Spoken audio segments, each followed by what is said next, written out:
Di dunia yang lebih sederhana, mungkin kekuatan sepihak yang dipegang oleh seorang pemimpin tunggal, cerdas dan cakap dapat menguasai hari ini.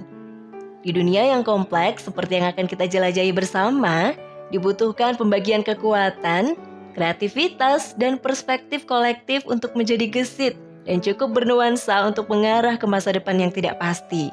Kata Jennifer Garvey Berger dalam bukunya Simple Habits for Complex Time. Halo semuanya, selamat datang kembali di channel kita Gen Z Plus. Kali ini Mimin akan membahas buku Simple Habits for Complex Times karya Jennifer Garvey Berger.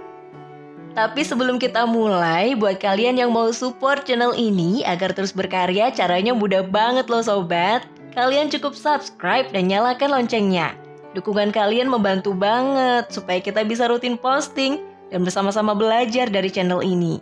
Nah sobat, buku ini menyajikan serangkaian rekomendasi yang menantang.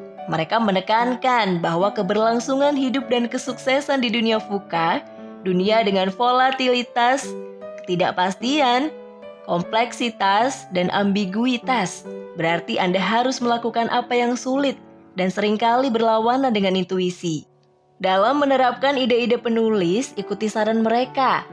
Kumpulkan berbagai perspektif, dengarkan, bereksperimen, pelajari, sesuaikan dan ulangi. Mereka menunjukkan kepada Anda cara bekerja menuju organisasi yang gesit, waspada, dan selalu beradaptasi. Gen Z Plus sudah merangkum menjadi 4 hal penting dari buku ini. Yang pertama, para pemimpin telah bergulat dengan volatilitas, ketidakpastian, kompleksitas, dan ambiguitas atau VUCA selama ribuan tahun. Tetapi keadaan saat ini berbeda.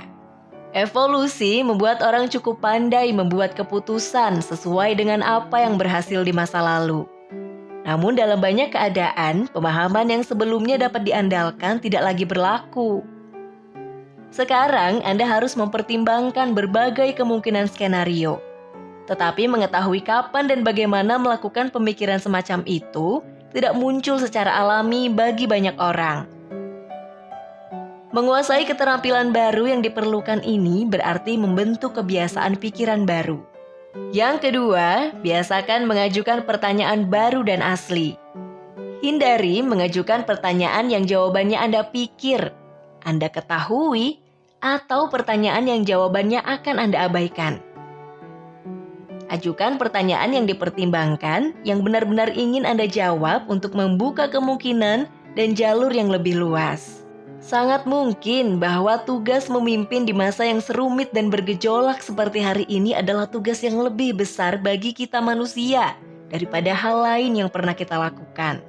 Untuk menyelesaikan tantangan berbasis sistem yang kompleks sendirian, untuk masuk ke pola pikir yang benar, ajukan pertanyaan yang berbeda dan paksa diri Anda untuk mempertimbangkan perspektif orang lain, terutama yang berbeda dari Anda. Tolak untuk mengklarifikasikan orang menjadi sekutu dan musuh. Yang ketiga, kompleksitas berlimpah. Atasi, tapi jangan menambahkannya. Urutkan tantangan Anda ke dalam salah satu dari 2 kategori, kemungkinan atau mungkin. Intinya begini sobat, tulip mekar pada pertengahan April tahun lalu tidak berarti mereka akan mekar pada bulan April ini.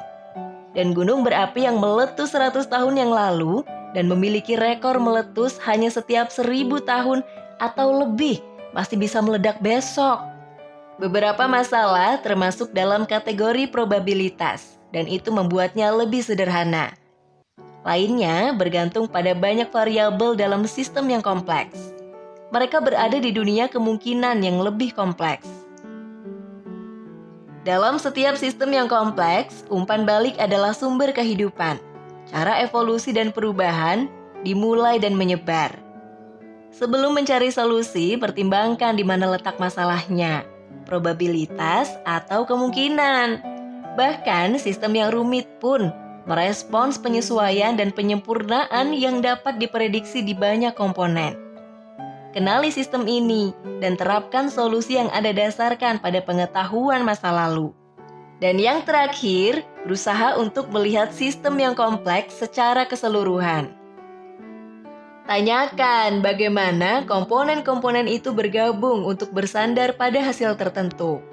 Untuk mengatasi masalah sistemik, cari berbagai perspektif tentang masalah tersebut dan coba lihat gambaran besarnya sebelum Anda mulai menguji solusi.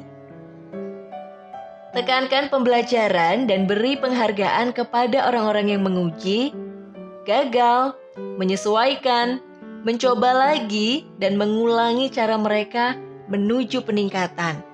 Organisasi yang gesit harus menguasai, memberi dan menerima umpan balik ke atas, ke bawah, dan ke seluruh organisasi.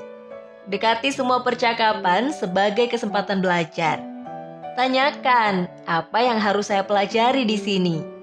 Pergeseran pola pikir ini baik dalam tinjauan kinerja, percakapan santai atau rapat, mengubah cara Anda memandang orang lain dan pertanyaan yang Anda ajukan. Masuki setiap interaksi dengan sikap bahwa Anda akan belajar sesuatu.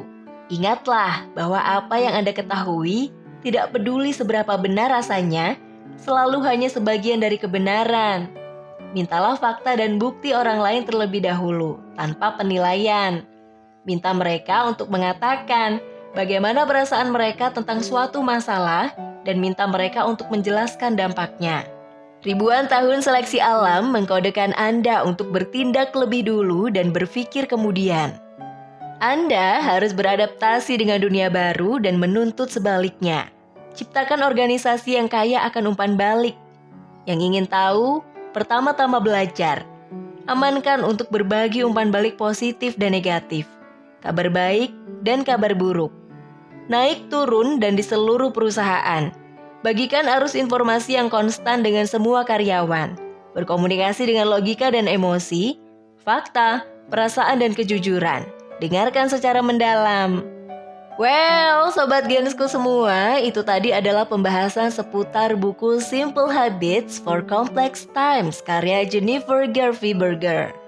Jangan lupa untuk subscribe, nyalakan loncengnya, klik tombol like-nya, dan share sebanyak-banyaknya. Sampai jumpa pada video berikutnya.